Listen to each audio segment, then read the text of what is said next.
So you get the call. Your offer was accepted. You're officially under contract on a home in Kitsap County. Now what?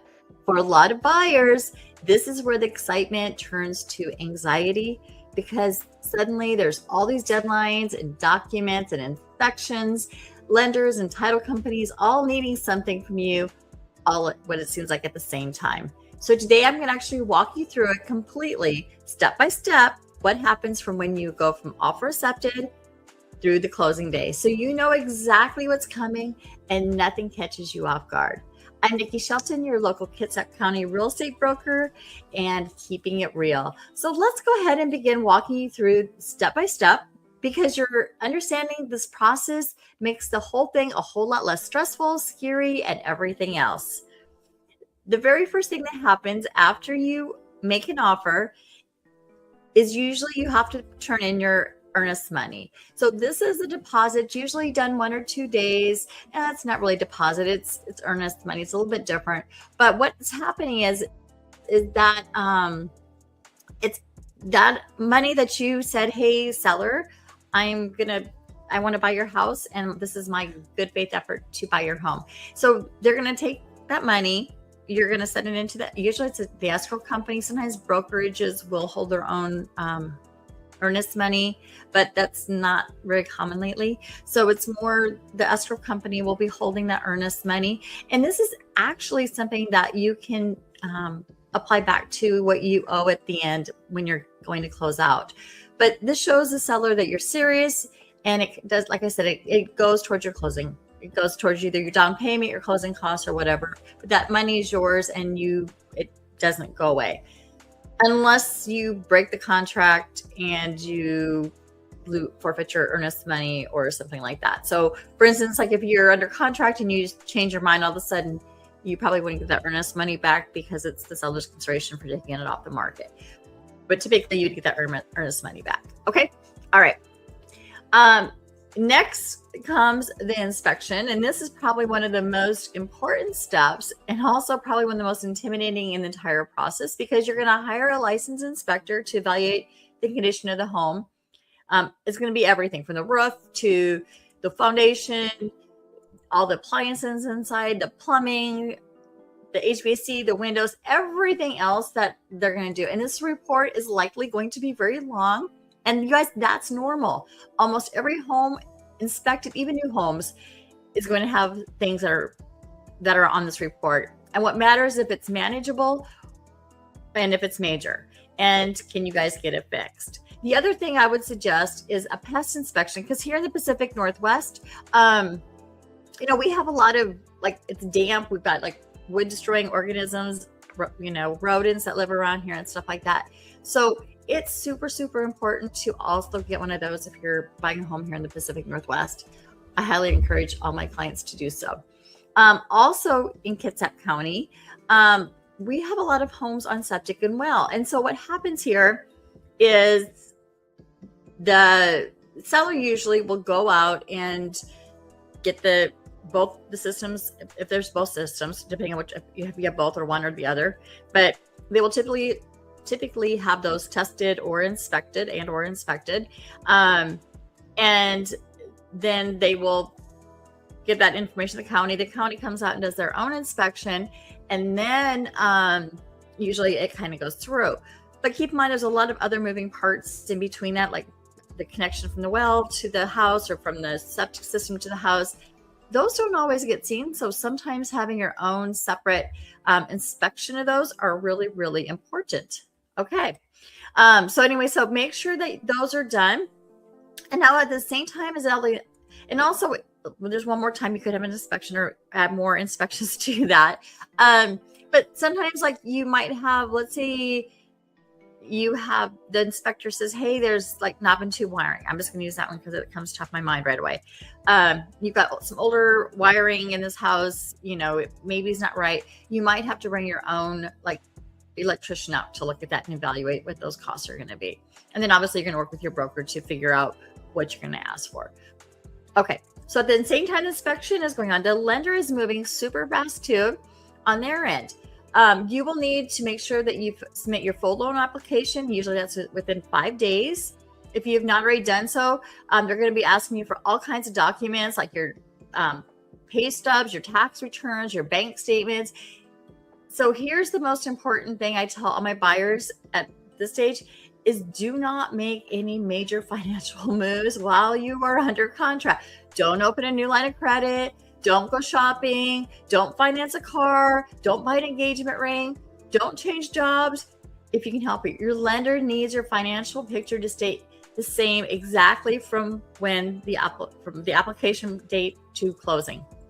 The lender will also order an appraisal, and a licensed appraiser will visit the home and determine its value based on comparable sales in the neighborhood.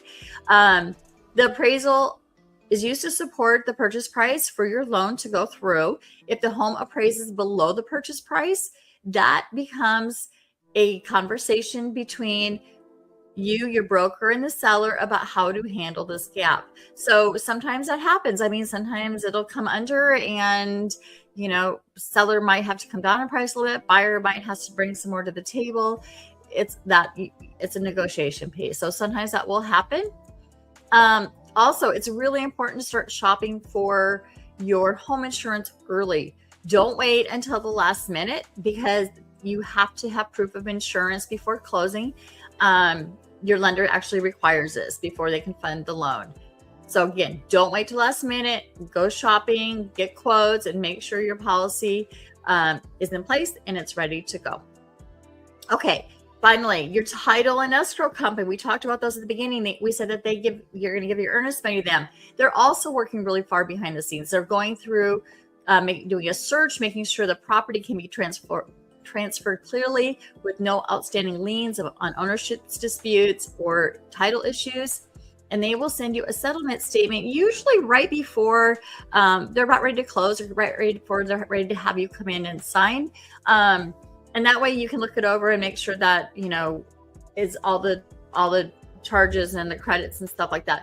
Do they all look right before you go in and sign your life away? Okay. And then also let you know how much money you're going to need to bring to the table to make sure you're prepared for that as well. Hopefully you've been having those conversations all along, so it's not a big number that you're surprised about. Okay, but make sure you do read that carefully and ask questions if anything does not make sense. It's a great time to make sure that you have all your stuff understood. And then as we move into the final week, a few practical things that you can do to make your move into your new home a little bit more smooth is making sure you talk to your utilities and get those set up. So when you move in, they have your move-in date and they're ready to swap it over. Electricity, water, your internet, forward your mail to be switched at that time. And usually by the time you're through the appraisal and you're into the closing stuff, it's a good time to make sure you do all this. Make sure you let your employer know. A lot of people forget that one. Hey, I'm moving. This is my new address, just in case you send me anything or need to reach me. Your bank, any subscriptions you have, that kind of stuff. So make sure you do that. Another important tip is make sure you buy new locks, because sometimes people give their keys to other people and you don't always know who has a key to your home. So make sure that you have that. Also, if they're with all the new security systems in place and stuff like that, it's a good time to have your broker send the other broker a reminder saying, hey, just for closing, these are the couple things that we're going to need. Like, is there a post office key? Is there a code for that? Is there a code for the door? Any other special kind of security stuff that I might need to get in and out of the home and not have any issues when you move in. Okay. So that's probably one of the other biggest things that you can do is making sure those things are done. The smaller things that just makes things so much easier. And then right before your closing, the other most important thing that you can do, probably one of the most very important things you can do, don't skip this step ever, but that is to do a final walkthrough, because that final walkthrough, you get a walkthrough and you get to see, did they leave the house a mess? Did they take things they weren't supposed to? Was there damage done that you weren't aware of? Was the home inspection items that you had asked for, were those completed? So this is a great time to make sure that everything is exactly the way that it was when you first saw the home. There was no damage, after that or anything like that. Wasn't flooded, it didn't burn down, that kind of stuff. And also make sure all the other things that you have negotiated throughout the contract have been completed. Again, most important step, don't skip this one. you need to do that. Okay, then finally you have signing day. This is the day that everybody's all excited about because you get to go in and sign all those forms. This is my biggest takeaway from that is sometimes you're moving, you're moving in from another state. Maybe you're not quite in the area.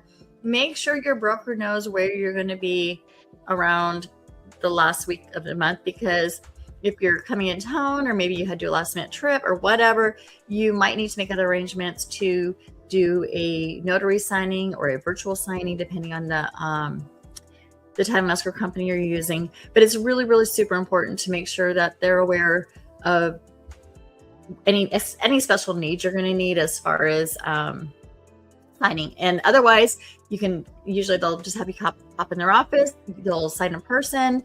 That's usually kind of the fastest and easiest, and seems like the best because you can ask questions. But again, if you can't be there, they can usually work around that, and they just need to have a little bit of notice. Okay, because they have mobile notaries, and they have other offices and stuff like that they can use too. So they can figure it out if you can't be there. Just make sure that you keep them aware of what the situation is. Okay, you guys. So that's it. That's your step-by-step timeline for when I did it very fast, from when an offer is accepted to closing day and beyond. There's a lot happening in those 30 to 45 days, but when you know what is coming, it makes it so much more manageable. My job as your broker is to make sure that every single one of these steps keeps you on track with your deadline and make sure nothing falls through the cracks. And I'm really happy because I'm actually, one of the things I'm most proud about with my business is I actually have a fabulous timeline that I share with all my clients, so they're able to just see it step by step by step, and they know exactly what's coming at them and when. And it's always something they can refer back to. Anyway, so if you're thinking about buying a home here in Kitsap County, I would love to be the one you talk to. So reach out. You can reach me at nikkishouses.com. I'm on social media all over the place. Hit that follow, or subscribe button. And you can reach me that way, DM me. And if you have any questions, do put them in the comments. I read every single one. Thank you so much for joining me this week, and have a fabulous week. Bye, everyone, and happy 4th. Oh, I am taking I forgot what week, the 7th or 8th. I'm going to be off on the 8th. I'm going to go see my mom in Nebraska. So there's actually going to be the next week that I'll be here next week, but not the following week. So next week I'm on, that following week I'm off. But just want to give you a heads up, but I'll see you soon. Thank you. Bye.